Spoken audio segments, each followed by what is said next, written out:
Ketika Lu Yun menggunakan akupuntur pada beberapa saudara perempuannya, hanya Lin Qingtan yang sedikit tidak normal. Itu karena Lin Qingtan memiliki tripod hijau yang tersegel di tubuhnya. Kecuali Lin Qingtan, tidak ada masalah dengan yang lain, termasuk Ye Qingcheng, reinkarnasi dari roh peri. Pada saat ini, reaksi penolakan Luo Li sangat kuat. Tidak hanya energi sejati Lu Yun tidak dapat disuntikkan ke dalamnya, tapi memanggil. Beberapa jarum perak ditembakkan dan bergesekan dengan wajah Lu Yun. Pada saat yang sama, hembusan api yang mengerikan menerpa wajahnya.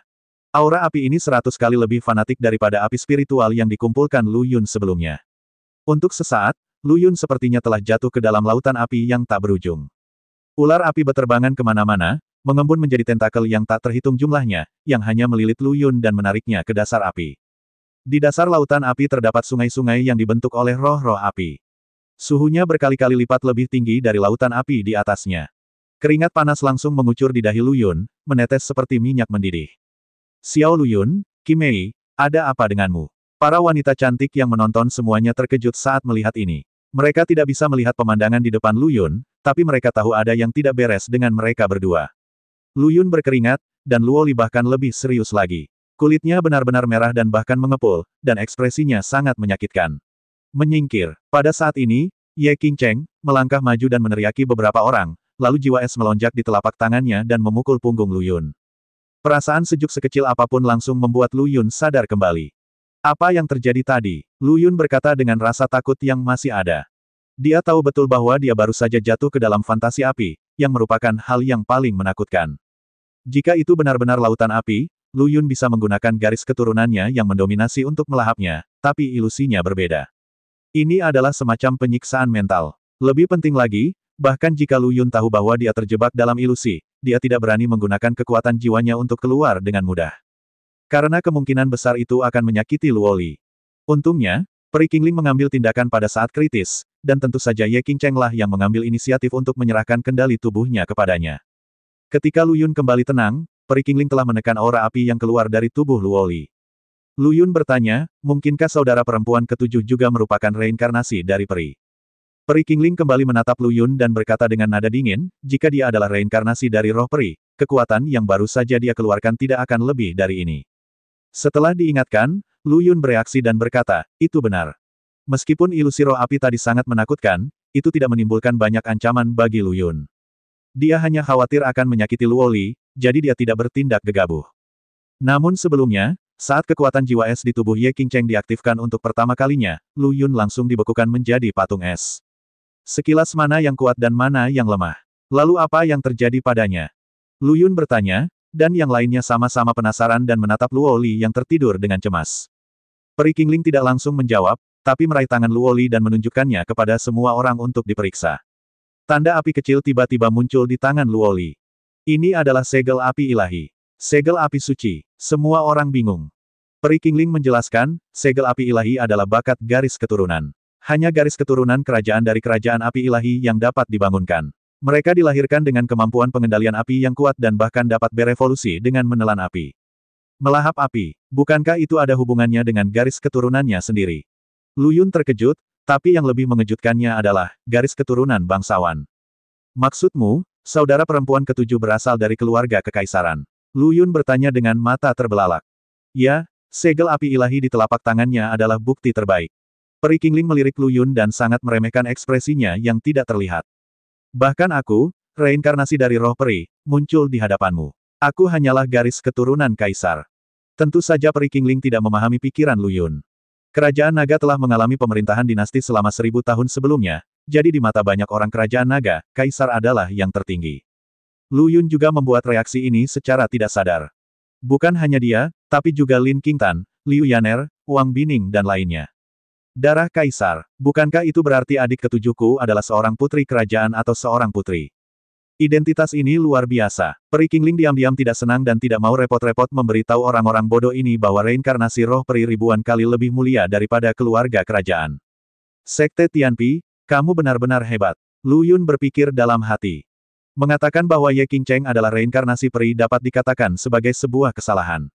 Bagaimanapun, Ye Qingcheng lahir dan besar di kerajaan naga, tetapi dia kebetulan menjadi reinkarnasi peri. Luo Li berbeda. Itu adalah darah murni kaisar, yang berarti sekelompok orang dari Sekte Tianpi telah mencuri langsung ke istana orang lain. Berani sekali. Lu Yun yang naif saat ini tidak menyadari bahwa setelah mencuri seorang kaisar, dia masih muda, dan ada sesuatu yang lebih menakutkan di belakangnya. Bagaimana kita harus menghadapi situasi seperti yang dialami Qimei? Tidak mungkin meminta Xiao Lu Yun membantunya memadatkan Qi-nya. Bisakah kita membiarkan dia menemukan latihan untuk berlatih sendiri? Peri Qingling menggelengkan kepalanya, tidak ada gunanya. Karena dia adalah keturunan kaisar, dia secara alami memiliki serangkaian teknik khusus. Yang dia butuhkan adalah teknik hati kaisar api ilahi, yang melengkapi segel api ilahi miliknya. Dengan kata lain, jika kakak ketujuh ingin berlatih, dia harus pergi ke Kekaisaran Shenhuo dan mempelajari seni hati kaisar. Lu Yun bertanya. Peri Qingling mengangguk. Lu Yun terdiam, menoleh untuk melihat Luoli dalam diam, dengan sedikit kekhawatiran di antara alisnya. Haruskah Luoli dibiarkan mengambil risiko ini? Wang Bining sepertinya melihat kekhawatiran Lu Yun, karena dia berada dalam situasi ini pada awalnya, dan dia pergi ke Kunlun untuk mencari pengalaman hidupnya, tetapi dia akhirnya menyebabkan banyak hal. Situasi Luoli bahkan lebih serius, yang harus dia hadapi adalah kerajaan budidaya. Sebenarnya, tidak semua dari kita harus memulai jalur kultivasi. Kerajaan naga adalah rumah kita, dan kita pasti akan sering kembali. Wang Bining berkata dengan nada menghibur. Peri Qingling juga melihat kekhawatiran beberapa orang dan mencibir, naif. Tidak bersalah. Peri Qingling mencibir, menyebabkan semua orang menunjukkan keraguan dan bertanya, mengapa kamu mengatakan itu? Jika kamu tidak menstimulasi segel api ilahi miliknya sekarang, itu akan baik-baik saja, tetapi sekarang segel api ilahi telah muncul, itu berarti garis keturunan kaisar di tubuhnya telah terbangun. Apa maksudnya ini? Lu Yun mengerutkan kening. Ekspresi lucu muncul di wajah cantik Peri Qingling, itu berarti keluarga kerajaan Kekaisaran Shenhuo kemungkinan besar telah menyadari keberadaannya. Mendesis. Lu Yun tidak bisa menahan nafas, dan saling memandang dengan saudara perempuannya, semuanya menunjukkan ekspresi khawatir. Jadi, bukankah berarti tidak ada jalan keluarnya? Peri Qingling berkata sambil bercanda, keluarga kerajaan adalah macan berjongkok, naga tersembunyi. Bahkan jika kamu memadatkan jiwamu, kamu tidak akan cukup di depan orang-orang itu. Lu Yun menjadi semakin tertekan. Namun dalam sekejap, depresi di hatinya hilang. Apa yang Anda takutkan? Mungkin ini hal yang baik untuk Luoli. Lebih-lebih lagi, Penatua Yu juga mengatakan bahwa mereka sedang memainkan permainan catur besar, permainan besar yang menyangkut orang-orang di dunia spiritual. Makna tersiratnya adalah mereka ingin menjadi penyelamat. Karena dia adalah penyelamat, bagaimana dia bisa takut pada kerajaan api ilahi? Ekspresi Lu Yun melembut dan dia berkata, karena itu sudah terjadi, tidak perlu khawatir. Lakukan saja selangkah demi selangkah. Lu Yun mampu menyesuaikan mentalitasnya dengan begitu cepat, yang mengejutkan Peri Qingling dan bertanya, apakah kamu tidak merasakan banyak tekanan? Lu Yun tersenyum dan berkata, ada apa? Akan ada saatnya tekanan akan semakin besar di masa depan. Lu Yun tidak menjelaskan secara spesifik. Ketika Luoli bangun, dia juga memperhatikan perubahan di telapak tangannya sendiri. Setelah beberapa orang menjelaskan situasinya padanya, alih-alih merasa takut, Luoli berkata dengan semangat, saya penuh harapan akan hal yang tidak diketahui. Saat dia berbicara, dia mengedipkan matanya yang indah, menatap Lu Yun dan berkata, jangan khawatir, Lu Yun kecil, bahkan jika aku menjadi putri kekaisaran di masa depan, aku tidak akan meremehkanmu. Wajah Lu Yun menjadi gelap, jangan terlalu sombong, mungkin kamu hanya anggota keluarga kerajaan yang terpinggirkan. Mulut gagak, pertengkaran antar keduanya sudah menjadi hal biasa. Beberapa hari kemudian, area api bayi surgawi yang luas muncul di banyak wilayah di Kunlun. Ini karena Gunung Jiesing berada dalam keadaan semi terbuka, batasan Tao di Kunlun secara bertahap menghilang, dan ruang ini tidak lagi dibatasi. Secara alami, dengan munculnya api bayi surgawi, karakter-karakter yang telah dibatasi oleh Taoisme, yang budidayanya telah ditekan, atau yang terjebak dalam tahap kesempurnaan agung ramuan emas, telah menunjukkan tanda-tanda pemulihan dan terobosan. Semalam, beberapa tahapan jiwa yang baru lahir di Kunlun. Tidak hanya itu, dengan hilangnya batasan Tao, keluarga sekte rahasia yang tersegel itu, baik kelas 1 atau kelas super, secara bertahap dibuka segelnya. Tidak sulit membayangkan Kunlun akan menghadapi kekacauan besar, baik atau buruk, tidak ada yang tahu. Keluarga sekte rahasia yang baru saja dibuka segelnya masih belum mengetahui apa yang terjadi di Kunlun beberapa waktu lalu. Baru setelah semua informasi menjadi jelas, mereka menyadari bahwa kekuatan besar yang disebut Paviliun Yuntian telah muncul di Kunlun. Master Paviliun Yuntian sebenarnya adalah seorang kultivator dalam tahap transformasi ilahi. Berita ini cukup mengejutkan keluarga sekte rahasia. Tahap transformasi tidak bisa ditembus hanya dengan mengandalkan budidaya sendiri, tetapi diperlukan syarat lain. Justru karena alasan inilah nenek moyang dari beberapa keluarga sekte rahasia kelas super masih gagal menerobos kondisi transformasi ilahi setelah mereka memulihkan budidaya Dzogchen tahap jiwa baru lahir. Tidak peduli berapa banyak energi spiritual yang mereka serap, mereka tidak dapat menerobos. Oleh karena itu, di Kunlun, tahap transformasi menjadi dewa sangatlah berharga. Untuk suatu waktu, banyak leluhur sekte rahasia datang mengunjungi Lu Yun secara langsung, dan mereka semua terkejut saat pertama kali bertemu. Karena aura Lu Yun jelas hanya memurnikan Qi, yang jauh berbeda dengan menjadi dewa. Namun, mereka tidak berani gegabah, berpikir bahwa ini mungkin tindakan Lu Yun yang disengaja untuk menekan auranya pada tahap pemurnian Qi. Oleh karena itu, mereka tetap menghormati Lu Yun. Beberapa hari telah berlalu, dan kabut di sekitar Gunung Jiexing menjadi lebih tebal, dan hanya puncak gunung yang samar-samar terlihat mengintip dari balik awan. Semakin banyak kasusnya, semakin berarti Gunung Jiexing sedang dibuka. Banyak pembudidaya di Kunlun yang ingin mencoba, tetapi mereka tidak berani mencoba masuk dengan mudah. Mereka hanya dapat mengirim orang untuk berjaga di luar kabut setiap hari. Baru setelah sesosok tubuh keluar dari kabut dan melihat ke area itu dengan rasa ingin tahu, semua orang yakin bahwa Gunung Jiexing memang telah dibuka. Orang yang bisa masuk dari luar Gunung Jiexing kemungkinan besar memiliki status tertentu, setidaknya jauh lebih tinggi dari status Kunlun. Oleh karena itu, banyak pasukan Kunlun yang berjaga di luar kabut. Setiap kali mereka melihat seseorang keluar dari kabut, mereka akan menyambutnya dengan hormat. Mereka semua berjudi. Jika Anda menangkap harta karun, bukankah Anda bisa dikaitkan dengan kekuatan di dunia spiritual? Namun, beberapa orang yang datang ke Kunlun dari dunia spiritual hanya tinggal sebentar, lalu menggelengkan kepala dan berkata, ada alam rahasia dengan energi spiritual yang sangat tipis sehingga anjing pun tidak dapat datang. Setelah mengatakan itu, dia berbalik dan melangkah ke dalam kabut lagi, tidak memberikan kesempatan kepada pasukan Kunlun ini untuk menunjukkan rasa hormat mereka. Semua orang hanya bisa saling memandang dengan kaget. Anda benar-benar dapat membayangkan suasana hati orang-orang itu. Mereka pasti sedang bepergian dan kebetulan melewati alam rahasia Kunlun, penasaran untuk masuk dan berburu harta karun. Segera setelah saya berlari masuk, saya menemukan bahwa energi spiritual di tempat ini sangat langka. Memikirkan hal itu, tidak mungkin untuk mengandung bayi. Jadi saya menggelengkan kepala dan meninggalkan tempat di mana anjing itu menangis. Di suatu tempat di kerajaan naga, seorang lelaki tua jorok dan gila tiba-tiba gemetar, dan sedikit kejernihan perlahan kembali ke matanya yang keruh. Temperamen awalnya yang biasa dan suram sebenarnya telah pulih sedikit. Pada saat yang sama, semua orang dari Sekte Tianpi berkumpul lagi. Selain mereka, Tuan Yu juga hadir, melihat jauh ke arah Gunung Jiexing. Tian Xuanzi memutar janggutnya dan berkata, Gunung Jiexing telah terbuka, dan cobaan berat Lu Xiaozi baru saja dimulai.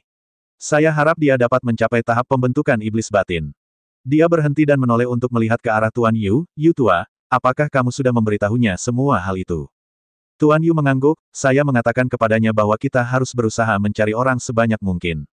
Tidak apa-apa, Tian Xuanzi tiba-tiba tampak terkejut dan berkata, sepertinya saya merasakan aura kepala saudara. Benar-benar, Tian Miaozi di samping berkata dengan gembira, saudara senior Tian Suzi menggunakan Taoisme untuk menutupi Kunlun, dan pada saat yang sama, auranya sendiri juga tertutup, jadi setelah bertahun-tahun, kami tidak dapat menggunakan penelusuran Taoisme untuk menemukannya, dan sekarang tiba-tiba apakah itu berarti kegilaan kakak senior sudah sedikit membaik? Mungkin, lihat dulu lalu bicara. Kunlun. Beberapa hari berlalu, di tengah kabut Gunung Jiexing, seorang pria parubaya perlahan berjalan keluar, mengenakan jubah piton emas, berjalan tanpa angin.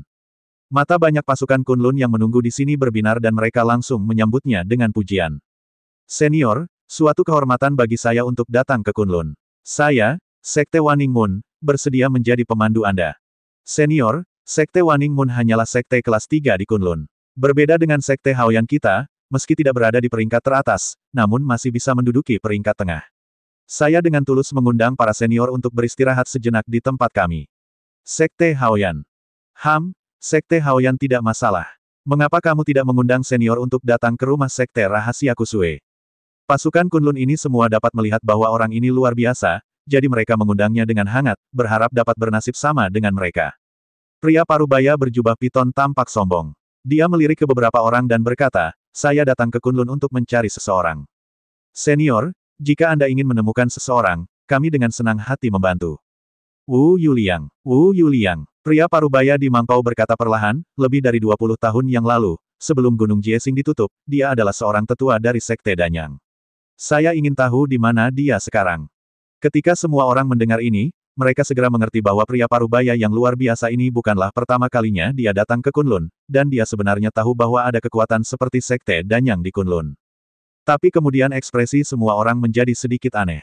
Sebut saja nama Wu Yuliang, mereka mungkin belum tahu yang mana, karena tidak menutup kemungkinan memiliki nama dan marga yang sama.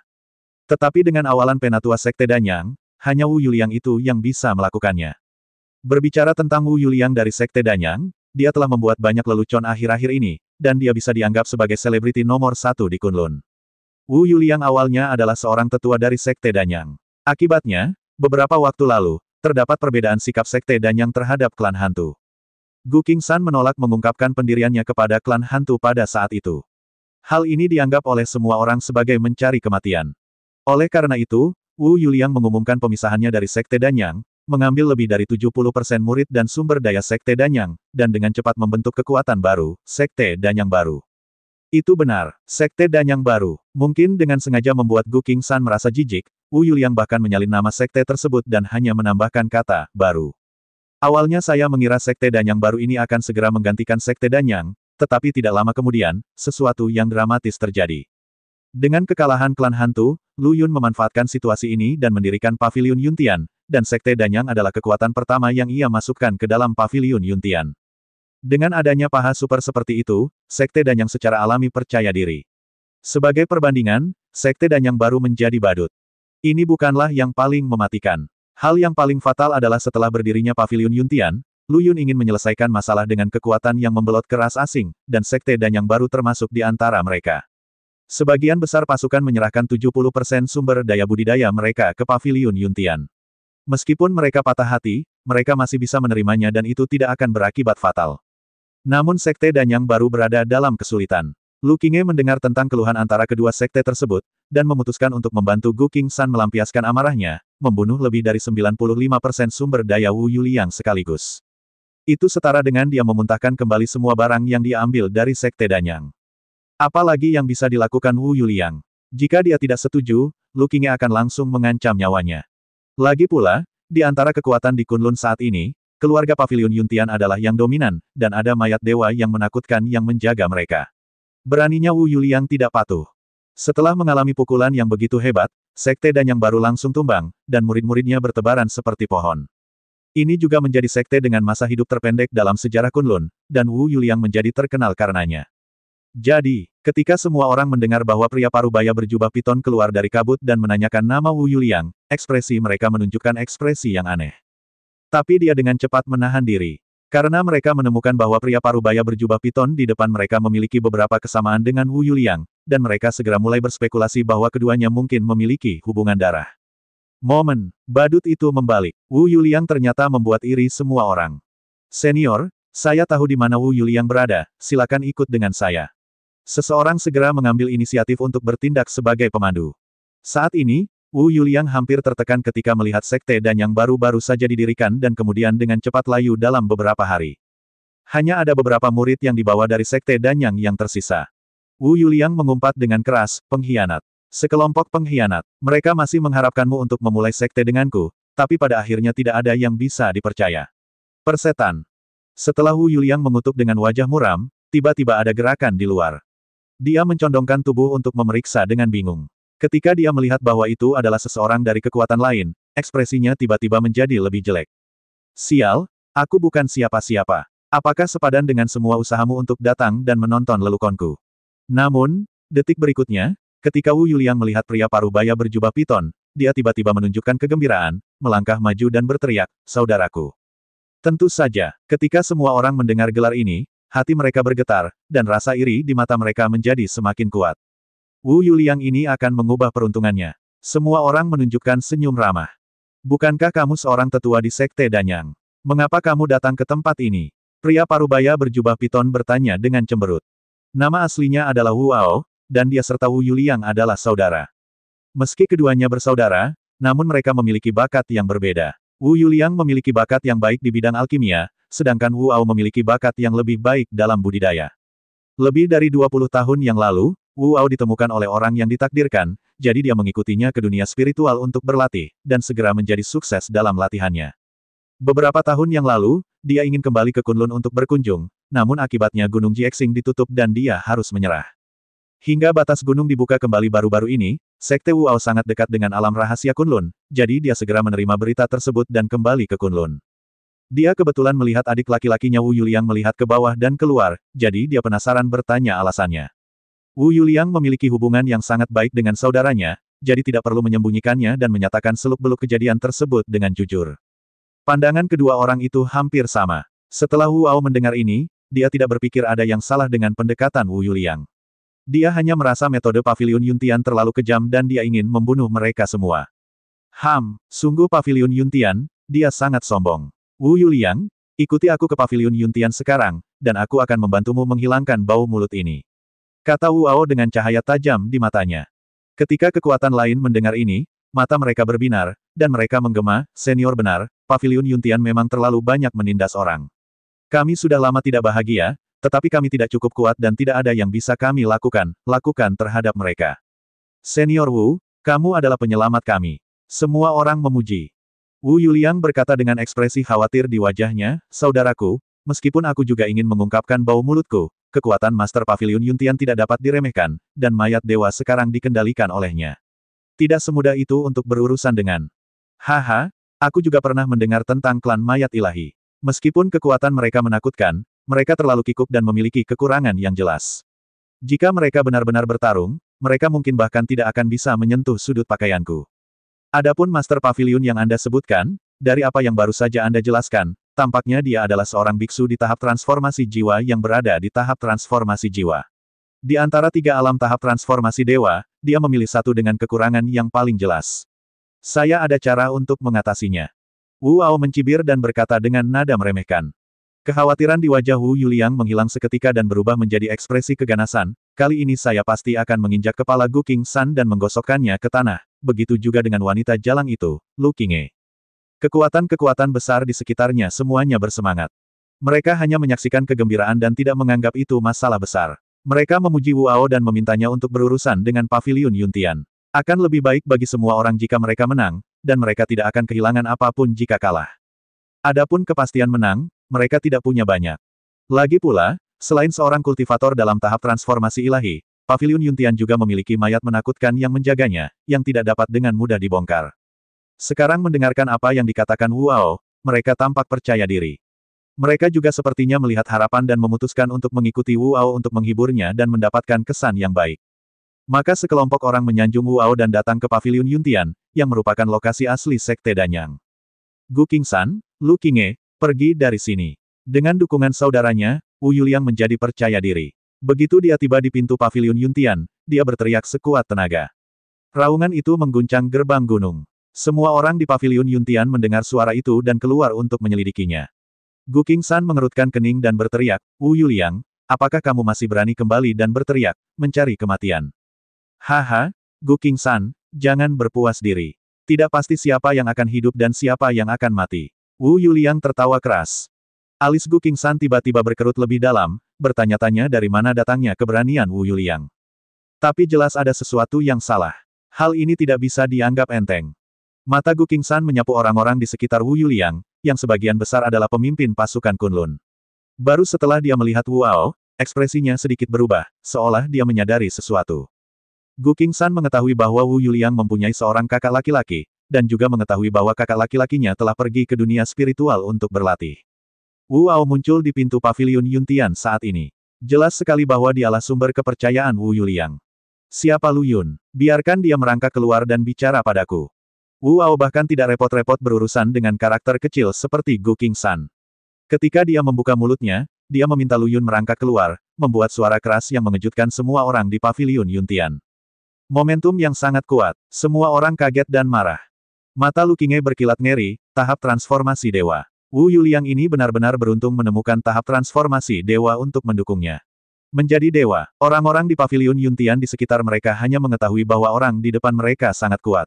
Mereka tidak tahu seberapa kuat mereka, karena mereka belum mencapai level tertentu, sehingga sulit untuk membandingkan perbedaannya, aura antara Yuanying dan Hua Shen. Keduanya bagaikan gunung Tai yang membebani mereka. Baru setelah mereka mendengar Lu Qinghe berbicara tentang dunia pihak lain, semua orang menyadari betapa menakutkannya pria parubaya berjubah piton di hadapan mereka. Semua dewa yang bertransformasi seperti semut. Diperkirakan hanya Master Pavilion yang dapat menangani orang ini. Untungnya, Lu Yun telah berada di Pavilion Yuntian beberapa hari terakhir ini. Ketika dia mendengar suara itu, dia segera keluar bersama saudara perempuannya.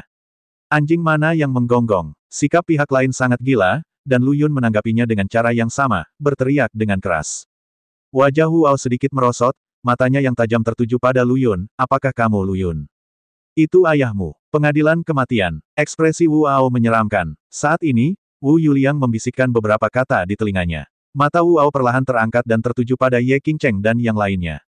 Haha, ini wanita-wanitamu. Memang kualitasnya paling tinggi. Aku nyatakan mulai hari ini, wanita-wanita ini milik kedua saudara laki-lakiku.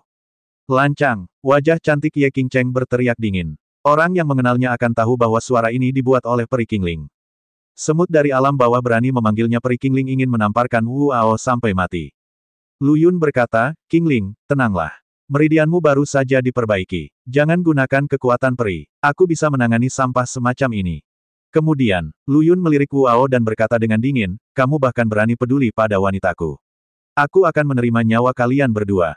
Peri Qingling tidak berkata apa-apa. Dia sepertinya tidak menyadari perubahan nama Lu Yun untuknya, dia juga tidak menyadari bahwa, wanitaku, Lu Yun juga termasuk dia. Wu Ao, bagaimanapun, sepertinya telah mendengar lelucon besar dan tertawa keras, haha, kamu adalah anak yang sombong.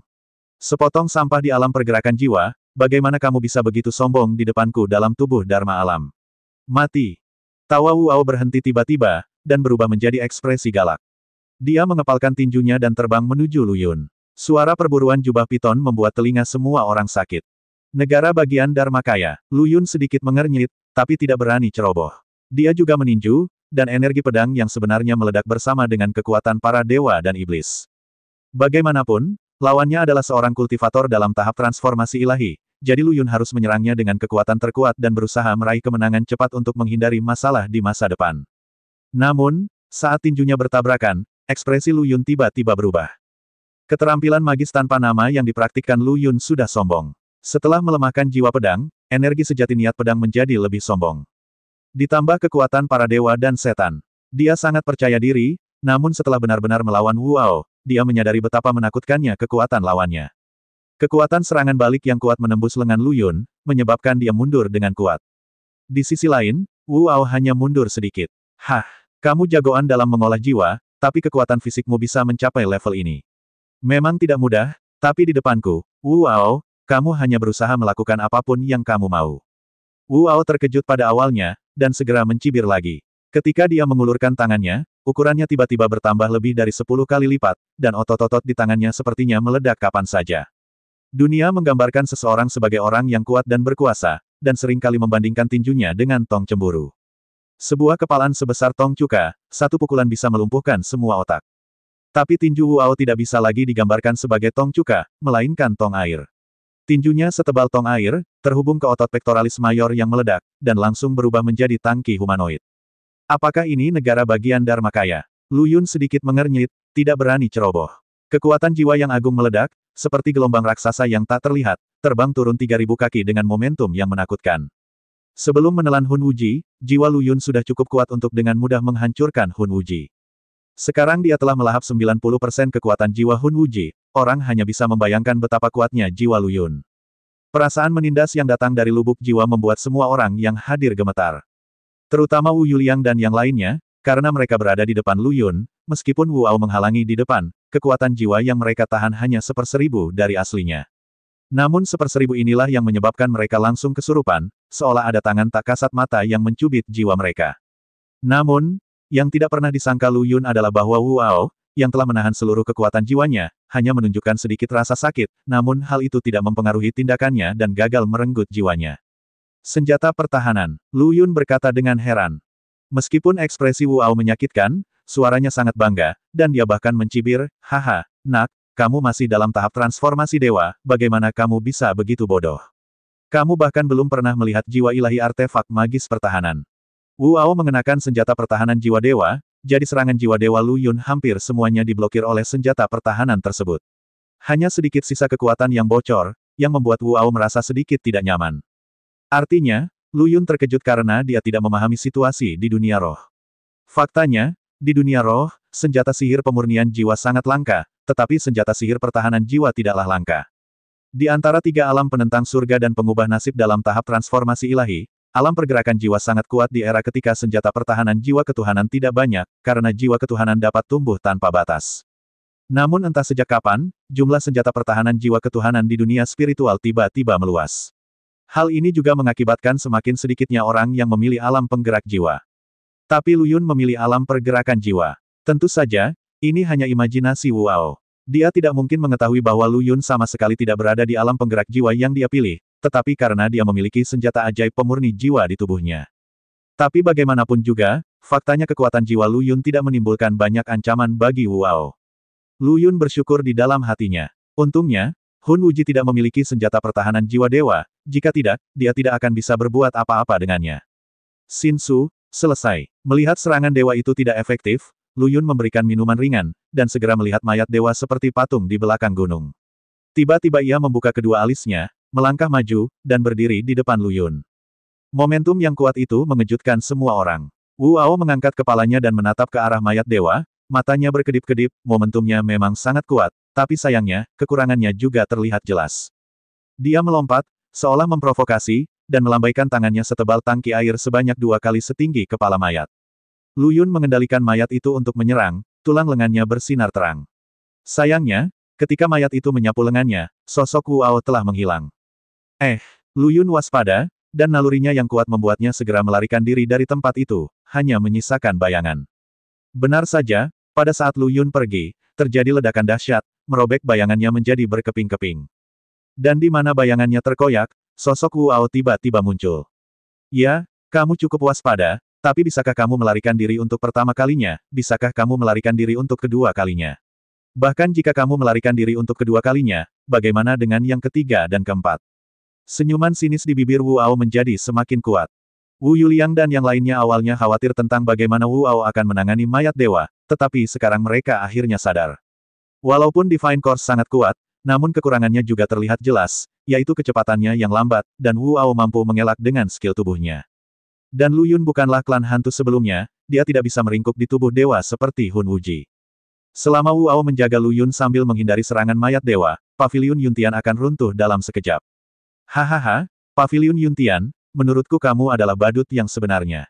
Sekte Danyang baru yang ia dirikan berakhir tidak lama kemudian, menjadi sekte yang berumur paling pendek dalam sejarah Kunlun.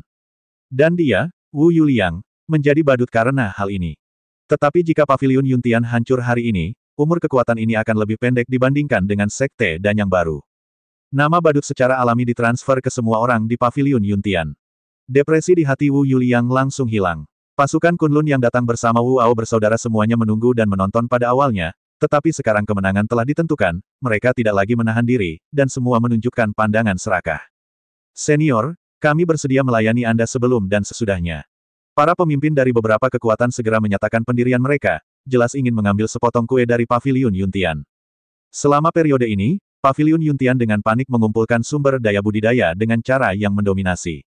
Wu Ao mencibir dan tiba-tiba menoleh ke arah Ye Qingcheng dan yang lainnya, haha, kamu cantik, anak buahmu akan mati di tanganku hari ini. Kamu akan menjadi selirku di masa depan, dan kamu pasti akan bahagia. Kali ini, ia sebenarnya sedang punya waktu luang untuk memamerkan otot bisepnya kepada beberapa wanita cantik. Apakah itu besar? Petik 2, petik 2. Semua wanita cantik tidak bisa berkata-kata. Mata Lu Yun bersinar dengan cahaya dingin, dan dia berkata dengan marah, siapa yang memberimu keberanian untuk menggoda wanitaku di depanku? Oh, orang yang sekarat masih terdengar gila. Wu Ao mencibir dengan nada menghina. Lu Yun tidak berkata apa-apa lagi, dengan niat membunuh muncul di matanya, dia tiba-tiba melompat ke arah mayat dewa.